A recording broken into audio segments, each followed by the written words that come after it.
Usimbun Menteri Rangba bakmi ikatnat kampo ying ba Prestone tin song ula Kenya ke Jingthoh ke Hnlc ha Facebook kum ke drama aban pau ye ke jinglong ba kloib ke sarkar ban yang kendu ye kino ya lam wat sebar ke jelam Meghalaya ula ong ba ke sarkar ke dang khotbet ye ki Hnlc na kebentak ke sarkar jela bagian sekian ha banum pensange no ye ke jing ye kren ye sok habanyo ye ke FB post kum ke drama ke Hnlc ba Prestone la ong ba kumbala dep pensai biang balada ke Hnlc ting namar kipin pau bakino yalam bahakmat kentup chairman nane commander in chief kila banum wan namar ke jingting yo syakem kaneru la dep ai ke jingkular ban ai kelenti ya ke basengan balada kwa banyakren hakajaka ke bashabar ke Meghalaya ya kaneru ke sarkar ke kloy bat bakin terwahi maki ya kajaka ubab Prestone pentikna ba kamsim la don keno ke jingyok pedai ya ka city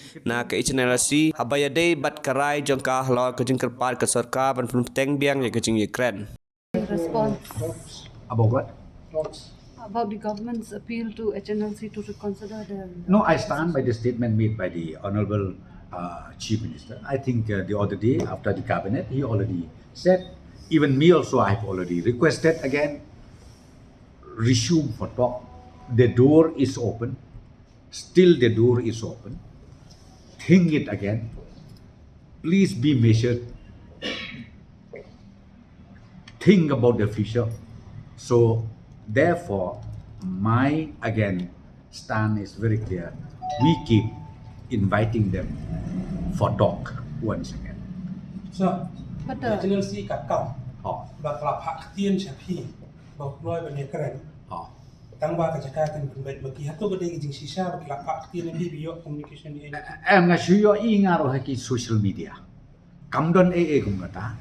Dengan supek ya katu ka kiketin ke begitu matai kalong ngatat kalong nok kalong kum ka kam drama. Nrei bi nga habang nga keren. Nga keren seriously hakaba ngamla ban keren mangamarway claim ka authority len ka bor ba ai ka Ministry of Home Affairs. Namar kamla ru ban lombangan invite mga nag state government lada ka Home Affairs len ka Government of India kam agree kata. They on that basis balai ba ka Government of India kadang open dia ka jingkang bangin dia keren.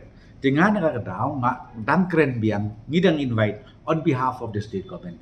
Basngau ba what this country ya kanika talk. Tongin beteng ni kanika talk. But habab kum mga repeat, kum mga pensay kato kalas, ngayay pensay biyang, lada piting, namar ba kadaw ba, kabaki kiong ba, kisne kisino most leader, lani u chairman, lani u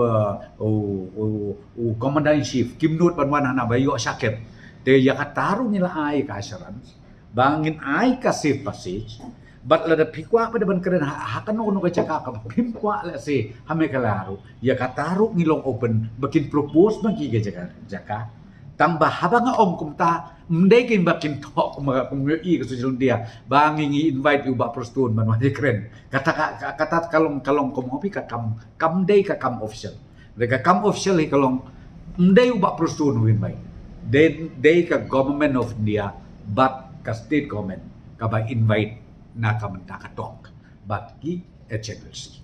But it seems that the Hnlc is maintaining silence in regards to the government's repeated appeal. What do you have? I have nothing to say. I can't talk on their behalf. But from the government side, the door is still open. We keep requesting for continuation of talks. But nothing official after that has come No, forward. nothing.